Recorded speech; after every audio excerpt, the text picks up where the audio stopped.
Electronic এবং print মিডিয়ার প্রিয় সাংবাদিক ভাই বোনেরা, আসসালামু আলাইকুম। আপনারা অবগত আছেন যে গত 12ই ডিসেম্বর 2025 ইনকিলাব মঞ্চের মুখপাত্র মহানগর গোয়েন্দা পুলিশ এই মামলার তদন্তভার পাওয়ার সঙ্গে সঙ্গে আন্তরিকতা এবং নিষ্ঠার সহিত সর্বোচ্চ পেশাদারিত্বের সহিত আমি বলবো যে মামলার রহস্য উদ্ঘাটন এবং আসামি সহ অন্যান্য কার্যক্রম পরিচালনা করে। এই ক্ষেত্রে আমাদের অন্যান্য আইন শৃঙ্খলা এই মামলা তদন্ত ক্ষেত্রে সহযোগিতা করেছে। তাদের একটাই ছিল যে এই হাদি হত্যার ন্যায় বিচার যেন নিশ্চিত হয়। আমি প্রিন্ট এবং ইলেকট্রনিক মিডিয়ার সাংবাদিক ভাইদের নিকট কৃতজ্ঞ যে আপনারা বস্তুনিষ্ঠ সংবাদ পরিবেশনের মাধ্যমে আমাদেরকে অনেক তথ্য উপাত্ত দিয়েছেন, যার ফলে আমি এই সময়ের ভিতরে তদন্ত কাজ সম্পন্ন করতে পেরেছি। তদন্তকালে যেটা প্রকাশ পেয়েছে যে শহীদ শরীফ ওসমান হাদি বর্তমান প্রেক্ষাপটের রাজনৈতিক অঙ্গনে অতি পরিচিত ব্যক্তিত্ব ছিলেন। তিনি ইনকিলাব মঞ্চের মুখপাত্র হিসেবে ভিন্নধর্মী রাজনৈতিক ধারার সূচনা। আমাদের রাজনীতি পরিচয় ভিকটিমের পূর্ববর্তী বিভিন্ন রাজনৈতিক বক্তব্য থেকে তদন্তে প্রকাশ পায় যে রাজনৈতিক প্রতিহিংসার কারণে শরীফ ওসমান হাদি ওরফে ওসমান গনিকে গুলি করে হত্যা করা হয়। সার্বিক তদন্ত সাক্ষ্য প্রমাণে ধৃত আসামিদের স্বীকারোক্তিমূলক জবানবন্দি ফৌজদারি কার্যবিধির 164 ধারায় রেকর্ড করা হয়।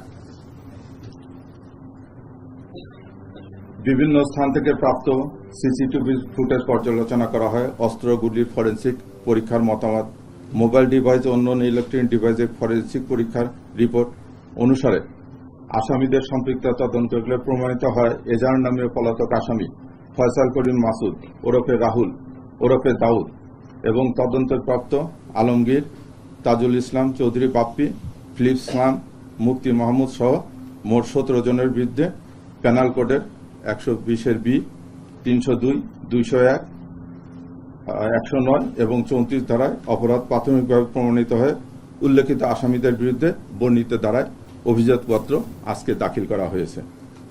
ভবিষ্যতে এই মামলা সংক্রান্তে আরও কোনো তথ্য প্রমাণাদি বা কারো সংশ্লিষ্টতার প্রমাণ পাওয়া গেলে বিজ্ঞ আদালতে সম্পূরক অভিযোগপত্র দাখিল করা হবে। ধন্যবাদ সবাইকে। আমরা একটু প্রশ্ন নিব, তবে একজন করে প্লিজ, আর প্রাসঙ্গিক প্রশ্ন করবেন এবং টু দ্য পয়েন্ট, আর একজন একটা বেশি প্রশ্ন করবেন। ধন্যবাদ। আমি এক প্রশ্ন করবো। আমি যমুনা টিভি সাংবাদিক আপনি এর মধ্যে ফয়সাল ভিডিও বার্তায় 3টা ভিডিও বার্তা দিয়েছে দেশের বাইরে থেকে, তো সেগুলো এআই না, এটা মোটামুটি নিশ্চিত। আপনারা সেই ভিডিও বার্তা পরীক্ষা নিরীক্ষা করেছেন কিনা এবং সে বলছে তাকে এবং তার ফ্যামিলিকে ফাঁসানো হচ্ছে, এই বিষয়টা আপনার আমরা আসামি উনি হয়তো ওনার প্লিটা নিতেই পারে। আমরা সে সমস্ত ভিডিও বার্তা করেছি, মানে পর্যালোচনা করেছি এবং আমরা এগুলো নিয়ে যেটা ফরেন্সিক করানোর মতো এটা আমরা করছি, প্রাথমিক কার্যকর করেছি।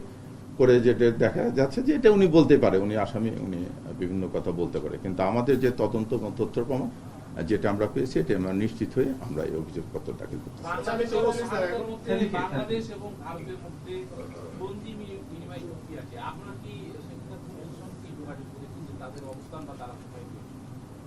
না, এগুলো এখন ইয়ের ব্যাপার। এটা ধরেন চার্জশিট হয়ে গেছে, এখন উনি অভিযোগ দাখিল হবে। আদালত তাকে অভিযুক্ত করার পর আপনারা জানেন যে চার্জ গঠন হবে। চার্জ গঠন হওয়ার পর এই প্রক্রিয়া যাওয়ার পর তারপরে আমরা নিশ্চিত হওয়ার পর তারপর হয়তো এই করসপন্ডেন্সগুলো করবে, এটা রাষ্ট্রীয় অন্য সংস্থা করবে। আবার যদি আমাদেরকে বলে ইয়ে অনুযায়ী তাহলে আমরা ওটা করতে পারি।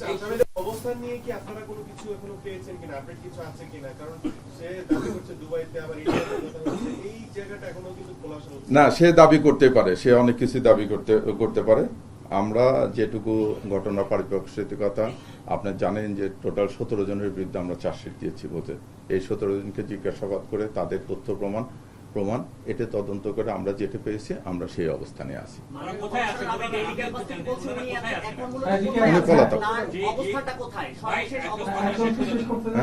উনি পলাতক, আমাদের নিকট উনি পলাতক। কোথাও না, এটা জানলে তো আমি ধরে নিয়ে আসতাম। এটাও আমাদের তথ্য প্রমাণে আসছে যেটুকু সেটুকু আমরা নিয়ে আসছি। মানে এই যে 17 শহীদ ভাই, এই 17 জনের মধ্যে আচ্ছা শফিক ভাই, শফিক ভাই, আপনার 17 জনের মধ্যে যদি একটু স্পেসিফিক বলবেন যে আপনারা অ্যারেস্ট করছেন টোটাল কতজনকে? আমরা অ্যারেস্ট করেছি 12 জনকে, 12 জন। আর পলাতক আছে 5 জন। পলাতকের মধ্যে কে কে আছে? পলাতক 5 জনের ভিতরে আছে আপনার, আমি বলে দিচ্ছি, পলাতক 5 জন আছে। ফয়সাল করিম মাসুদ আছে, আর তারপরে আলমগীর শেখ, তারপরে বাপ্পি, ফিলিপ, আর একটা হচ্ছে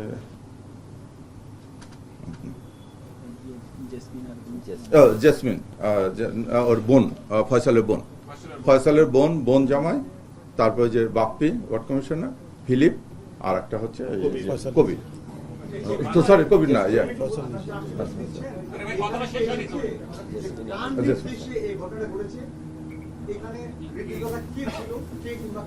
আমরা তো বলেছি যে একজন ওয়ার্ড কমিশনারের ইয়ে ছিল, এটা আমরা ইয়ে করে গিয়েছি, তার সংশ্লিষ্টতা আছে। তাজুল ইসলাম বাপ্পি, শফিক ভাই, উনি যে ফয়সাল যে দুবাই আছে, আপনারা একটা ফরেনসিক করেছেন, ওর ওই যেটা ভিডিও বার্তা সেটা কি সঠিক বার্তা? ফরেনসিক করে সঠিক বার্তা প্রমাণ পেয়েছেন? এখনো রেজাল্ট আসেনি, রেজাল্ট এখনো পাইনি, তবে আমরা মোটামুটি নিশ্চিত হয়েছি যে প্রাথমিকভাবে যেটা জানা গেছে যে ওই তারাও ভিডিও বার্তাটা আছে, কিন্তু অবস্থানটা ইয়েতে না। হ্যাঁ, আরেকটা জিনিস হচ্ছে যে দুবাই না, অস্ত্র উদ্ধার করেছেন, ওটার সিআইডির ফরেনসিক রিপোর্ট পজিটিভ এসেছে। ওটা পজিটিভ এসেছে, যে সমস্ত ভিডিও ফুটেজ হয়েছে ওটা যে অরিজিনাল ইয়ের ছবি, এটাও পজিটিভ হয়েছে। এই রিপোর্টগুলো আমরা হাতে পাওয়ার পরে আমরা চাচ্ছি। শফিক ভাই, ধন্যবাদ স্যার। একটা বিষয় হচ্ছে যে হত্যার আগের রাতে একটি সাভারের রিসোর্টে তার অবস্থান নিয়েছিল, সেখানে আমরা সিসি ক্যামেরা ফুটেজে স্পষ্ট দেখেছি ফয়সাল করিম, তার সাথে আলমগীর এবং তার ফয়সাল করিমের বান্ধবী মারিয়া, সাথে আরো একজন মেয়ে ছিলেন, এবং বলা হচ্ছে যে সেখানে তারা পরিকল্পনা করেছে বা কোনো একটা এই বিষয়ে কোনো না, ওই বান্ধবীকে হত্যা করেছে ওর ছোট বোন মাইনর, তার সঙ্গে গিয়েছিল ওই বান্ধবীর ছোট বোন। এটা আমরা এটা আদালতে গিয়েছে, বিচার কার্য শুরু হলে পরবর্তী কার্যক্রম অবশ্যই গ্রহণ করা হবে, নেওয়া হবে। কিন্তু আপনারা বলেছিলেন মেঘালয় দুজনকে অ্যারেস্ট করেছে, পশ্চিমবঙ্গ পুলিশ অ্যারেস্ট করেছে, এই যে বক্তব্যগুলো সবই সত্য। ওরা কি অস্বীকার করতেছে? ওরা বিভিন্ন মাধ্যমে ওরা অস্বীকার করেছে। এখন এতে তো আমরা একটা রাষ্ট্রের ইয়ে নিয়ে আমরা বলতে চাচ্ছি না, আমরা আমাদের তদন্তে যেটুকু পেয়েছি সেটুকু নিয়ে আমরা মানে ওই মেঘালয় অ্যারেস্ট হয়েছে। আর এটা আমরা জানতে পেরেছি, এটা তো স্যার আগে বলে গেছে। যেই কাউন্সিলর কথা সে হাদিকে কেন মারতে বলছে ফয়সালকে, বা ফয়সাল কেন মারছে? তো বললাম তো যে রাজনীতি কি আছে, বলছি না রাজনৈতিক দ্বন্দ্ব আছে। এই তো বললাম না যে ফয়সাল একটা ইয়ে কি বলে ওসমান হাদি একটা নতুন রাজনীতি গিয়ে শুরু না, এখন পর্যন্ত পেয়েছি। এরপর পরে যদি পাওয়া হয়, আমি বলেছি আপনাদেরকে যে যদি আসামি অ্যারেস্ট বা আসামি নিয়ে আসার পর বা যে কোনো তথ্য প্রমাণ পেলে এটা পরিপূরক অভিযোগপত্র দাখিলের ইয়ে আছে, আমরা এটা করবো। ধন্যবাদ। আজকে আমাদের সংবাদ সম্মেলন এখানে শেষ। ধন্যবাদ সবাইকে। আসসালামু আলাইকুম। আসসালামু আলাইকুম। শফিক ভাই, থ্যাংক ইউ। Thank you. ভালো ভালো।